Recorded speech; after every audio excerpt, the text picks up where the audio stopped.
Abraham Maslow studied the healthiest, most fulfilled people he could find: Lincoln, Einstein, Eleanor Roosevelt. His question was not what goes wrong with people, but what goes right. His answer still shapes psychology, business, and education today.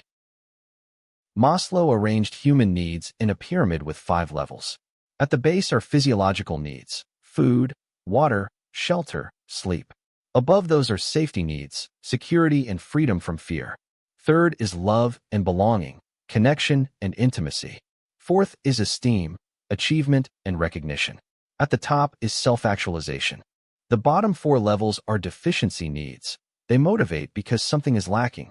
Hunger motivates eating. Loneliness motivates connection. Once satisfied, the motivation subsides. Self-actualization is a growth need. It increases rather than decreases when pursued. The more you grow, the more you want to grow. Drive reduction theory proposes that biological deprivations create internal tension states called drives. These drives motivate behavior aimed at restoring homeostasis, the body's balanced state. Hunger is a drive created by lack of food. Eating reduces the drive and restores balance. But the theory cannot explain why we seek novelty and stimulation when all needs are met. Incentive theory adds that external rewards and goals also pull us toward behavior, not just internal drives. The smell of food can motivate eating even when you are not hungry. Salary motivates work. Social approval motivates conformity. Incentives can override biological drives, which drive reduction theory alone cannot explain. The Yerkes-Dodson Law describes an inverted U relationship between arousal and performance. Too little arousal produces boredom and poor focus.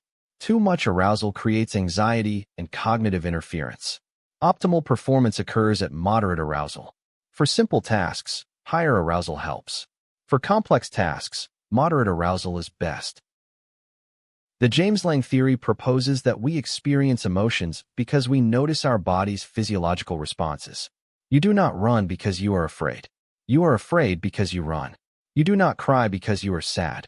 You feel sad because you cry. The emotion follows the physical state, not the reverse. Cannon and Bard challenged James-Lange, arguing that physiological arousal and the emotional experience occur simultaneously and independently. The thalamus sends signals to both the cortex and the body at the same time. You feel fear and your body responds simultaneously, neither causing the other.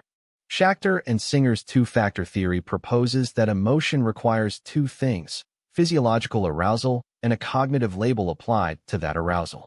The same pounding heart becomes excitement at a concert or fear in a dark alley, depending on how the situation leads you to interpret it.